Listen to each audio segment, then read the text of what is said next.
So ngira ngo okay. So Bruce mbere yuko wicara rero Bruce mbere yuko wicara mu kanya twari tumaze kumva The Ben twatangiye rero. As we start off right now, it's a historical press conference. It's a date witness. Amateka yubatswe uno munsi mumbabarire kubakunzi ba nyiri gitaramo, the host of the show, the Groove, the New Groove season 2, twakire n'amashyi menshi cyane The Tiger The Ben. Ndashaka yije pre ntabwo turimo kubona. Wow, let me see for the Tiger.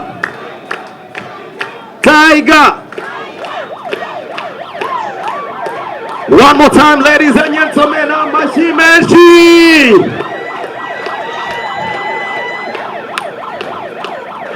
Mukome ayo mashyi kugeza ageze mu mwanya we. Nago bumva.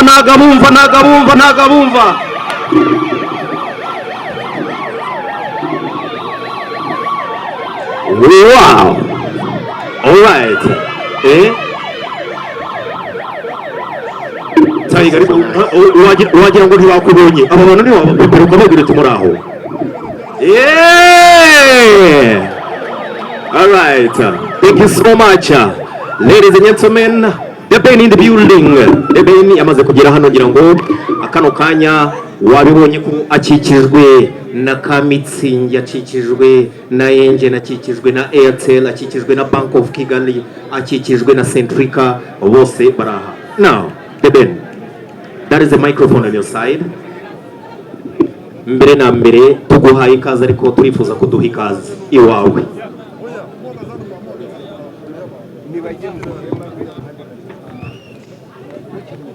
Muraoneza.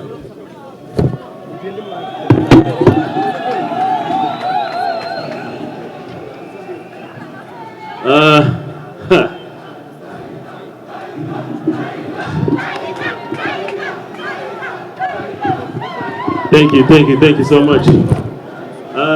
Ndabashimiye cyane kuba mwese mwitabiriye iyi gahunda idasanzwe. Iyi press conference ibaye gutya mu mateka ya industry yacu. Ibi byose tubitekereza ku bwanyu, ndetse ndagira ngo mbere yuko ngira ikintu ndenzaho ndagira ngo nshimire aba partners bose dufite muri iki gikorwa dufite kizajya ku mugaragaro ku itariki ya 2 z'ukwa mbere. Nuko mubizi mwaka ushize twakoze amateka, murabyibuka? Ndikubabaza umwaka ushize amateka twakoze muribuka? So this year we are bringing it again to be nanone mu bundi buryo kandi buri special. So nimba ufite inkweto rwose isa nkaho ihengamye uyikureho taro, kuko itariki ya 2 z'ukwa mbere rurambikana. Thank you so much. Ndabakiriye kandi I'll see you in a minute. All right, a round of applause one more time for The Ben, ladies and gentlemen. Maze rero hari igihe igisamagwe kivuga ngo ndi igisamagwe, wagira gutyo ukabona igisamagwe kibonye igitangaza. Ladies and gentlemen, one more time for Bruce Melody. Amashyi kuri Bruce Melody. Ibitangaza muri hehe? Ibitangaza ndashaka kubabona mwese hano. Ibitangaza Bruce Melody. Itaye wacu Bruce in the building.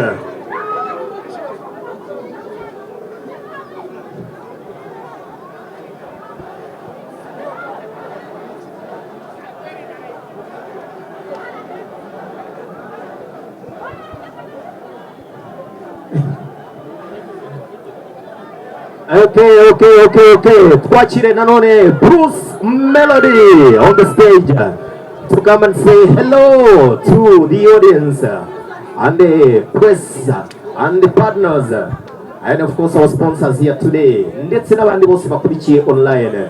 Twakire Bruce Melody. Muduhakayira rero, muduhakayira aho ngaho, muduhakayira kugira ngo duhite dukora akazi kacu mwakoze cyane.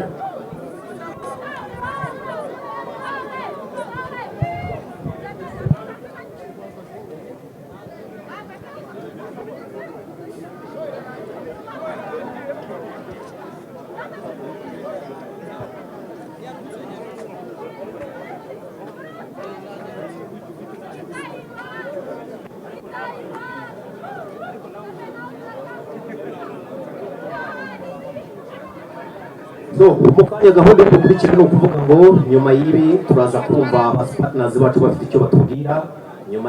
Ngira ngo okay. So Bruce, mbere yuko wicara rero mukanya twari tumaze kumva Adebene aduha karibu ahangaha, ariko noneho nakanya kugira ngo imba mutima zawe kano kanya mu rwego rwo gusuhuza n'abadukurikiranye bose iki kuri ku mutima kuri uno munsi w'amateka.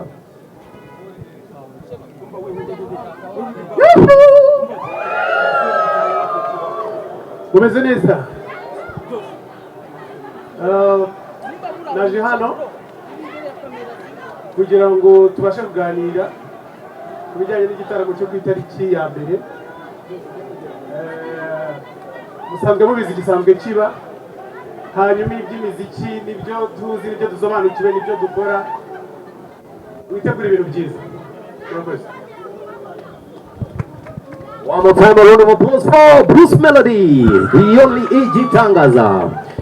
Now, kano kanya rero munyemerere kugira ngo tubanze duhe cyangwa dukeze abafatanyabikorwa bacu. Mu by'ukuri reka mpere rero kuri Airtel. John, can you please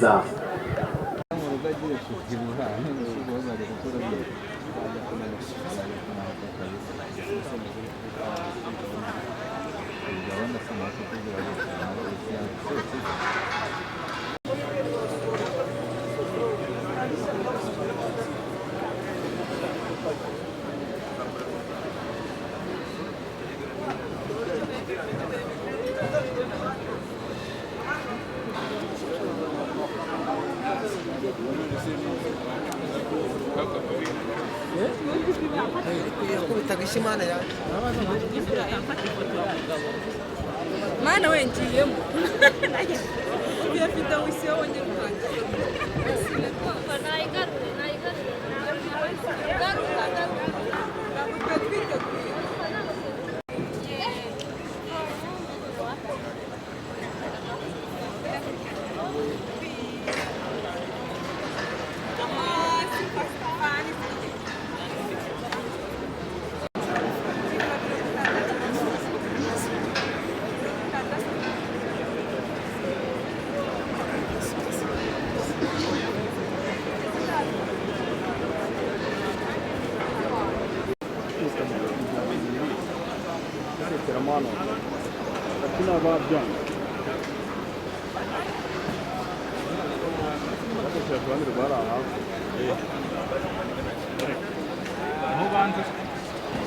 ahangaha dore izina ribaza hakuye none mwazashize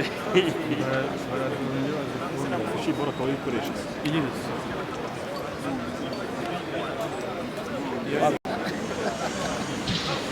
Você shako yana niye yo kweze achana yaneza yaneza kabisa itaina sura nyingi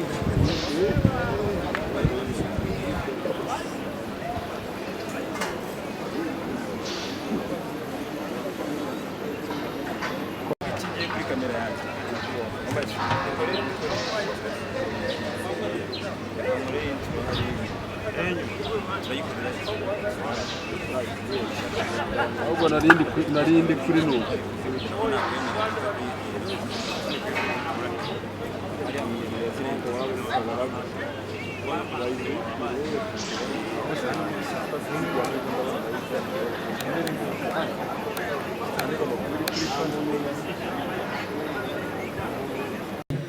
abahanzi bacu bamaze kuhagera, mu kanya ndabona aba partners bamaze kuhagera.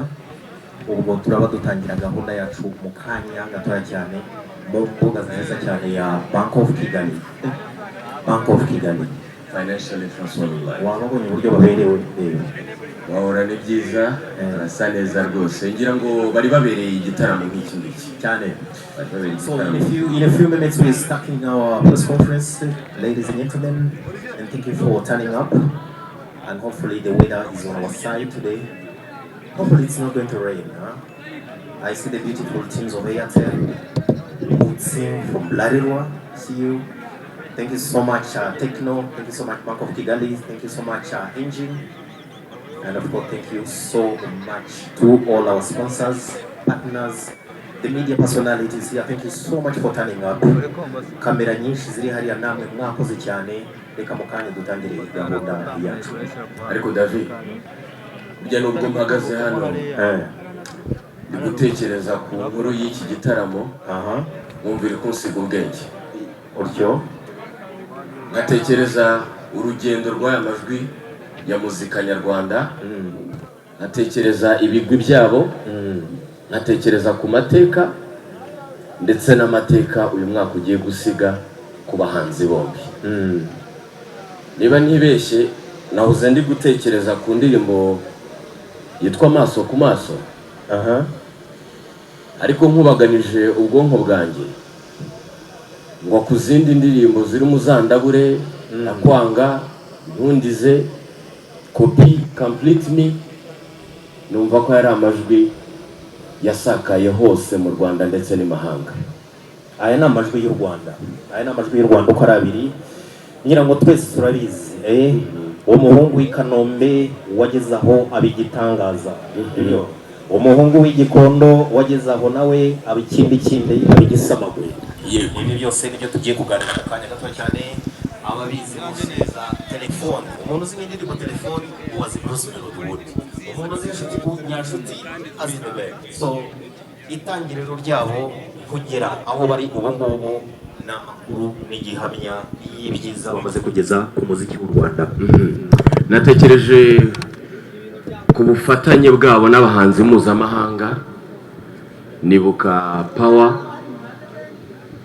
ya The Ben ndetse na Mbosso, imwe mu ndirimbo zikomeye muri aka karere ndetse no hanze yako. Ariko nibuka Sawa Sawa ya Bruce Melody na Khaligraph Jones. Ndavuga nubanza niba muri iki cyumba hatarimo ibisamagwe ubwo harimo ibitangaza.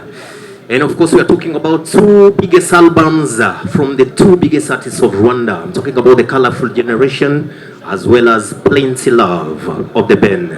In a few minutes we are just going to kick off. Don't dare go away. Ubwire nundi mucane kamera mushireho ibyo mushyiraho byose tugiye gutangira mu masegonda makeya cyane.